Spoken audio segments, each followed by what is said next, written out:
Do you hate yourself? Do you enjoy kicking puppies? Do you enjoy bullying little children?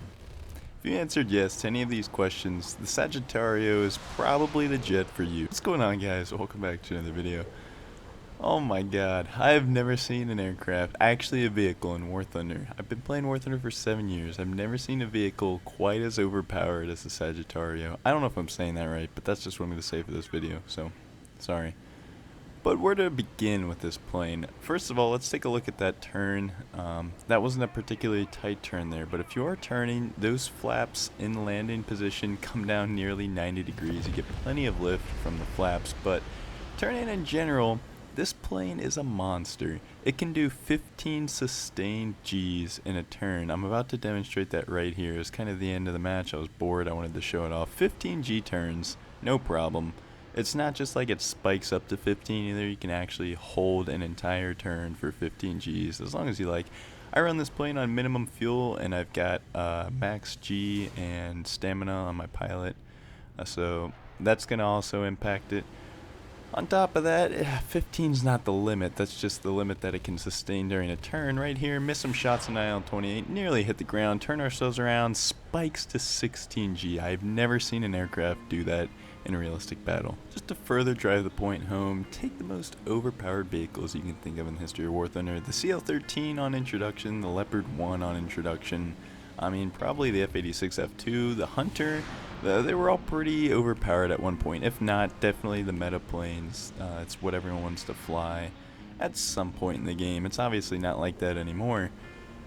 But there's never been anything more overpowered than this plane. It sits at a battle rating of 8.0. It's got the speed of roughly a MiG-15. It doesn't quite have the acceleration of a MiG-15, but they share similar top speeds, meaning that you can keep up with jets that are a little bit higher battle rating than you. And on top of that, we already covered the amazing turning capabilities of the Sagittario, so we don't really have to go over that much anymore. You can just kind of watch the rest of these clips and see for yourself. My KD with this plane in my first, I don't know how many matches, but my first 49 kills, you want to guess how many deaths I took? 1. I had a 49.0 KD when I first started flying this plane. I finally got my second death. It was a team kill, I'm pretty sure. And then from there on, I just wasn't trying quite as hard. But even still, I'm at a 10.0 KD with this plane and like an 80% win rate. It is absolutely ridiculous. And I mean, there's no explanation for it other than it's just straight up ridiculously broken. It feels like it's got an arcade flight model in a realistic battle, and it's disgusting. So you have probably the best turning capabilities, well, without a doubt, at the battle rating. On top of the fact that you can at least keep up with everybody at your top speed. Maybe not so much outrunning them, but you can keep up with them for a while. And the only thing left, I guess, to cover is the guns, and not much needs to be said about those guns either. Best 30mm in the game, and that's all you need to know. Super high velocity. If you take a look at the X-ray in this plane, the barrels are long.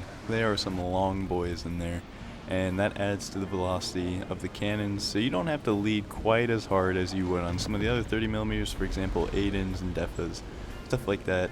They aren't the most high velocity guns in comparison to other like 20mm and stuff like that, but I'd put these 30mm right up there with the velocity of like, I don't know, T-160s on the F2 Sabre. Not quite that fast, but it's actually comparable, unlike the Aidens and the other 20mm.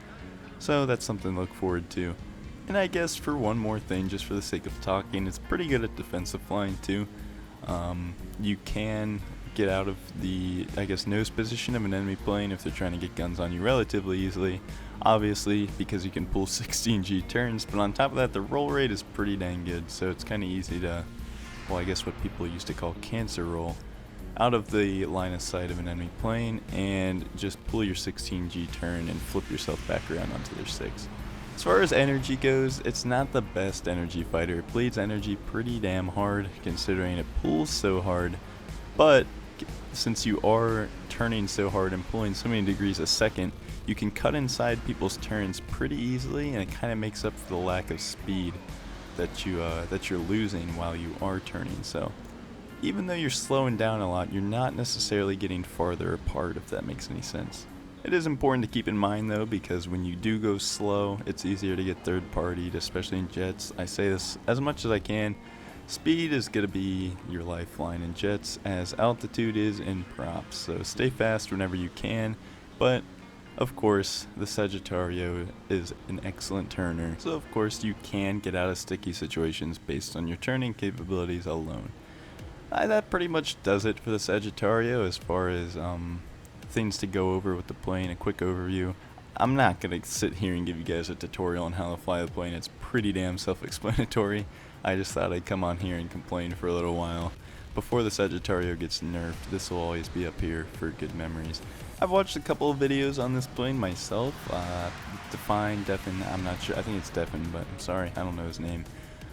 Spitfire, and I think Fly. They all made videos on this aircraft, yet none of those videos prepared me for how overpowered this plane is. It's quite an experience.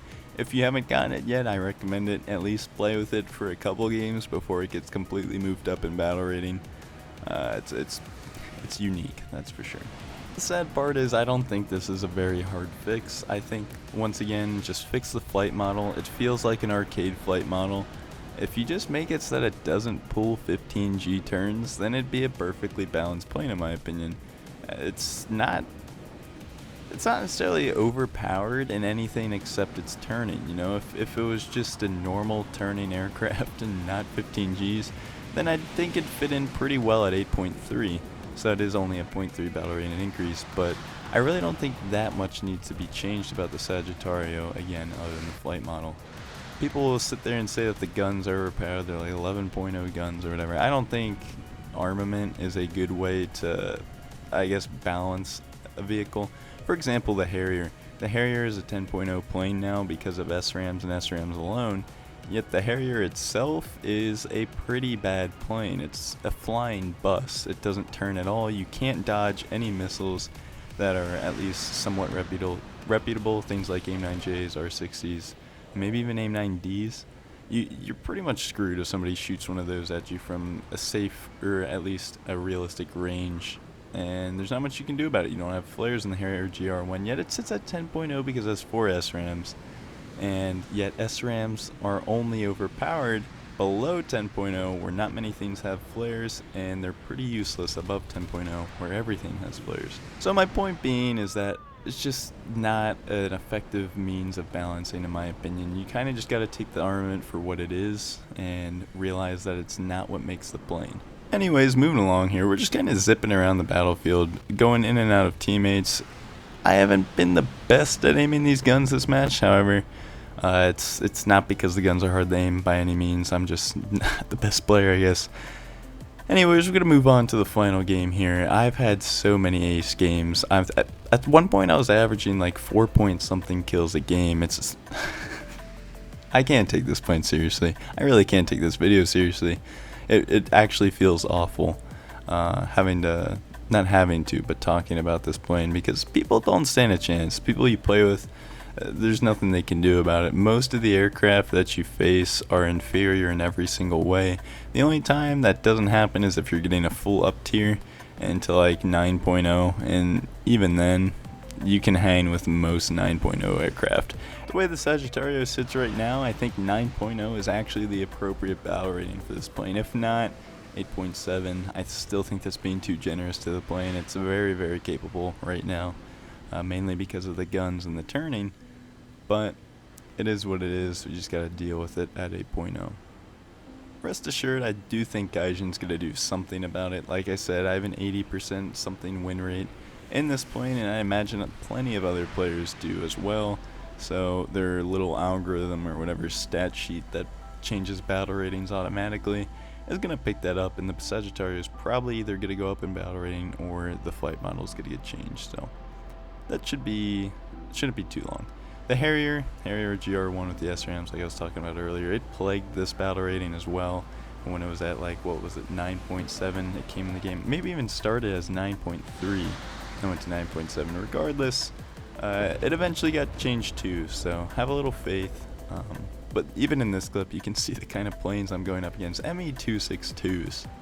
Me-262 from World War II going up against this menace to society.